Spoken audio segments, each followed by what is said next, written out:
Menteri Perikatan Nasional tiada kualiti.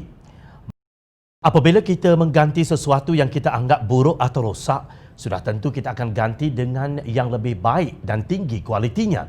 Namun apa yang berlaku di negara kita adalah sebaliknya. Pertama, kita lihat Menteri Wilayah Persekutuan yang baharu Tan Sri Anwar Musa yang mengaku dirinya pakar perancang bandar. Sebelum menjadi menteri, beliau memperlekeh keputusan Khalid Samad berhubung pembelian tanah di Kampung Baru menerusi beberapa ciapan di Twitter pada 22 dan 23 September 2019. Kalau tak boleh beli pada harga pasaran, tak payahlah beli. RM850 sekaki persegi SKP bukan nilainya tanah di Kampung Baru. Kampung Baru adalah kawasan yang sudah dibangunkan. Semua prasarana tersedia. Kenapa nak didiskriminasi? Yang beli bukan swasta tapi kerajaan ciatnya.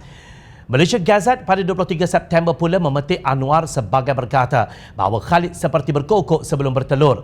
Setelah menjadi menteri, Anwar berkata penawaran pampasan berjumlah RM1,000 sekaki persegi kepada pemilik tanah di Kampung Baru tidak dapat diteruskan kerana tiada sumber pembiayaan keseluruhan yang bernilai RM7 bilion daripada perbendaharaan bagi menampung jumlah bayaran berkenaan. Rupanya sebelum ini beliau hanya berkokok tetapi ekor bergelumang tahi. Kedua, bekas Menteri Kesihatan Datuk Seri Dr. Zulkifli dikritik bagai setengah gila kerana dasar langan merokok yang keras. Beliau diuji dengan serangan COVID-19 dan berjaya menanganinya dengan cemerlang. Namun beliau diganti dengan Datuk Seri Dr. Adham Baba yang hanya mampu memberi cadangan supaya kita minum air suam bagi mengekang jangkitan COVID-19.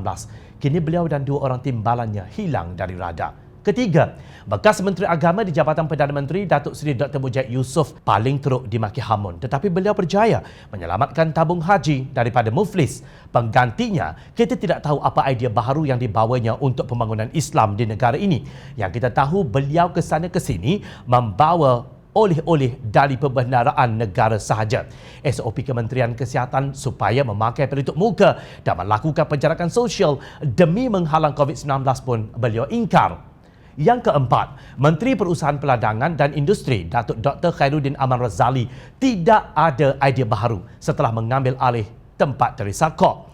Beliau turut mengajak rakyat minum minyak kelapa sawit dan menanam buluh. Sebelum itu, walaun mengejek Teresa kerana cadangan tersebut. Malah Khairuddin memperlekeh Teresa berhubung penanaman buluh. Dan yang kelima, Kementerian Tenaga, Sains, Teknologi Alam Sekitar dan Perubahan Iklim dipegang oleh Yu Biyin bersama timbalannya Isnaraisyah Munirah kini dipecah tiga.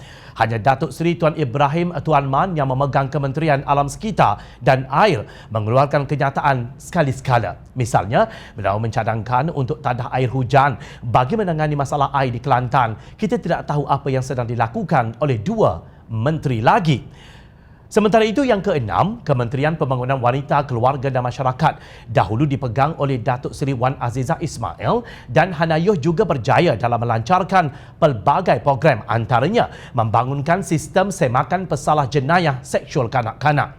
Kini kementerian ini dipegang oleh Datuk Seri Rina Harun dan Datuk Zailah. Mereka berjaya menjadi bahan lawak dunia kerana mencadangkan wanita meniru suara Doraemon untuk memujuk suami supaya membantu.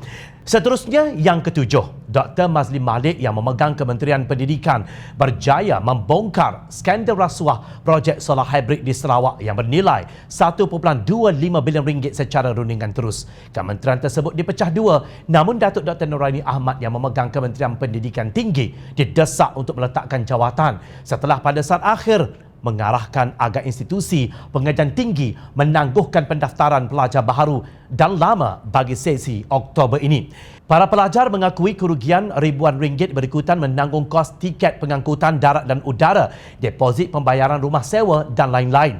Cukuplah 7 contoh yang diberi menunjukkan rendahnya kualiti kepimpinan kerajaan tebuk atap ini. Kabinet besar sampai 70 menteri tetapi di mana kualitinya? Sebab itu kita harus kembali kepada yang lebih baik dan mendapat mandat rakyat, iaitu Pakatan Harapan.